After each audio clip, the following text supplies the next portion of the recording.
또 이런 이야기가 있어요. 잘 훈련된 심리, 기술, 뛰어난 재능, 훌륭한 신체적, 정신적 대비책을 갖춰 있어야 된다. 그게 배우다. 라고 막 두드려 팹니다. 친구들을, 여기 나와 있는 친구들을. 그러니까 그런 부분들을 이야기가 나와요.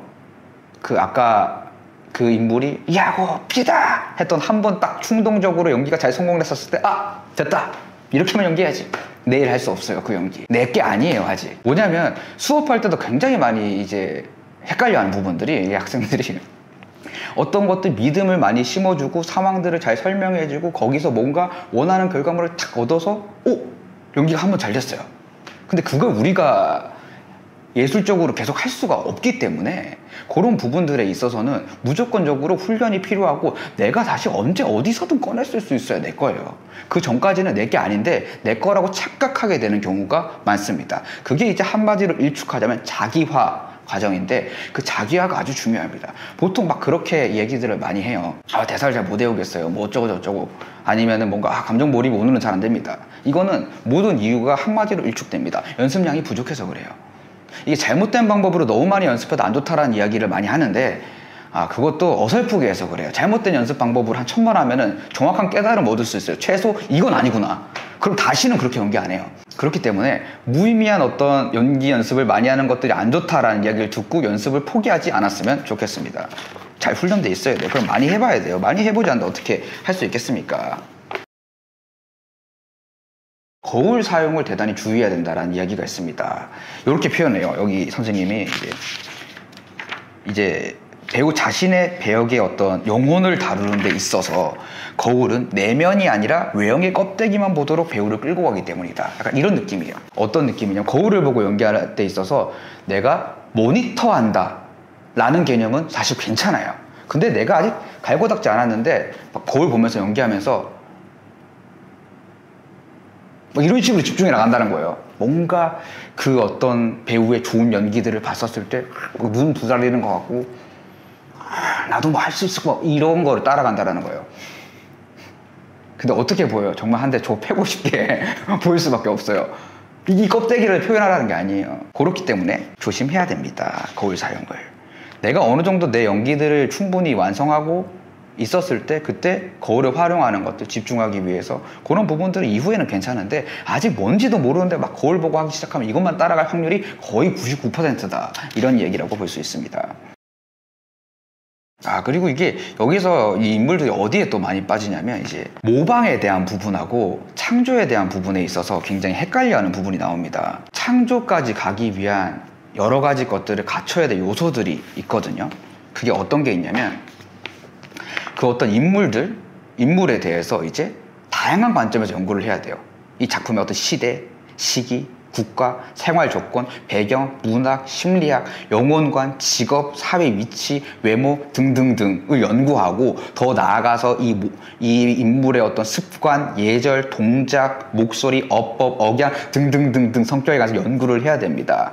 이 모든 재료에 대한 작업이 완료되면은 자네만의 고유한 느낌을 갖고 그 인물 속으로 파고들 수 있다. 이 작업 없이는 진정한 예술은 없다라고 이야기하는데 여기서 이제 사람들이 흔히 반박들을 합니다. 아니 어느새 시대 국가 그리고 그렇게 해요.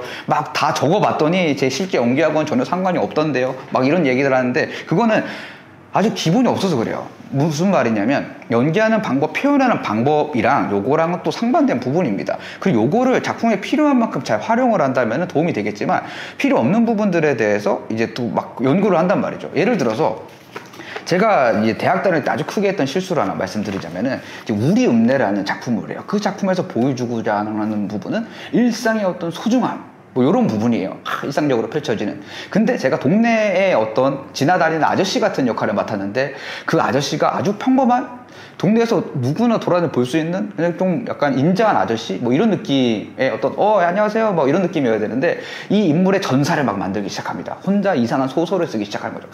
이 인물은 가족을 잃었다 이런 게 나와 있잖아요, 텍스트에. 근데 내 마음대로 설정하는 거예요. 그래서 어떤 내면의 슬픔을 갖고 있고 이 아저씨는 오늘도 뭔가 저 떠있는 달을 보면서 내 죽은 어떤 자식들에 대한 부분들 이런 부분들에 대한 거를 갖고 있다. 근데 실제로 장면에서 그런 걸 보여줘야 되는 게 전혀 아니에요.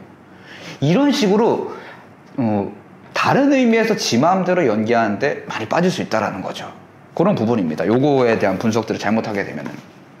그래서 나중에 필요한 부분들이고 지금 단계에서는 이런 것들이 나중에 필요해지는구나. 그리고 내가 소화할 수 있는 만큼만 가져가면 돼요. 내가 소화할 수도 없는 시대적 배경에 대해서 공부를 할 거면 학자를 하셔야죠. 네. 내가 소화할 수 있는 걸 해야 돼요. 연기로 표현할 수 있는 것들, 써먹을 수 있는 것들, 텍스트에 나와 있는 것들부터 하나 두 개씩 쌓아가는 겁니다. 빌드업에서. 배역을 자꾸 생활하라 라고 선생님이 이야기를 하지만 이 친구들은 초보이기 때문에 생활하지 못합니다. 그래서 이제 기계적인 연기 이야기가 나와요. 기계적인 연기는 창조적 예술이 끝나는 데서 시작된다. 그러니까 절대 하면 안 되는 거죠. 고무도장 연기라고 여기 표현하는데 이제 우리나라식으로는 자판기 연기라고 흔히 합니다. 띡 누르면 바로 연기가 나와요. 뭐냐면 띡 누르면 바로 나온다는 게 무슨 말이냐면 단순하게 이런 느낌입니다. 내가 어떤 이 인물에게서 최초로 뭔가 첫 대사를 시작하려면은 그렇구나. 이 과정들이 있어야 돼. 이 과정이 무슨 과정이냐면 리액션에 대한 걸로 시작할 수밖에 없어요. 근데 액션은 이제 이런 느낌인 거죠. 대사 뭐 하나 간단하게 안녕하세요 뭐 이런 대사가 있다고 해보죠. 근데 내가 뭔가를 하고 있다가 그 인물을 보고 반가웠어요. 안녕하세요 이렇게 연기를 해줘야 되는데 이제 자판기 연기는 뭐냐? 안녕하세요. 안녕하세요. 안녕하세요. 그렇게 연기하지 말고 좀 제대로 연기하면 안 되겠니? 라고요. 다시 해보겠습니다. 안녕하세요. 이게 자판기 연기예요. 이거는 100만 번 해도 100만 번 다 똑같이 할 수 있어요. 말도 안 되는 연기죠. 근데 대다수가 이렇게 연기를 할 수밖에 없을 거예요. 이 과정들에 대해서 훈련이 안 돼 있으면은 굉장히 어렵습니다. 그러면 리액션을 하라고 했으니까 거기까지 액션을 해버려요. 이게 가 돼야 되는데 안녕하세요. 저 리액션 했는데요. 라고요. 라고 이제 많이들 이제 착각을 하게 되는 거죠.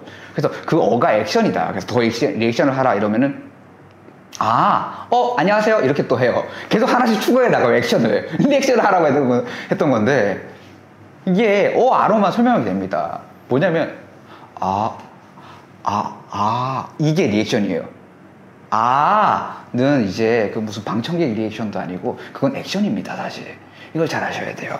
그거를 이제 이렇게 표현합니다. 캐캐묵은 연기 수법이라고 표현하는데 뭐냐면 우리가 제일 쉽게 이해할 수 있는 게 막 골치가 아파. 그러면 어떤 액션을 할까요? 머리를 쥐어뜯는다. 그런 거예요. 그냥 막 연기. 자, 골치 아픈 장면 해보세요 하면 10중 8구 하는 거예요. 기가 막힌 연기였군. 이런 게 캐캐묵은 연기 수법이라는 거예요. 캐캐묵은. 무슨 느낌인지 알겠죠? 그러니까 관용적으로 우리가 어떤 장면이라고 했었을 때 바로 알 수 있는 것들, 그런 것들을 하면 안 됩니다.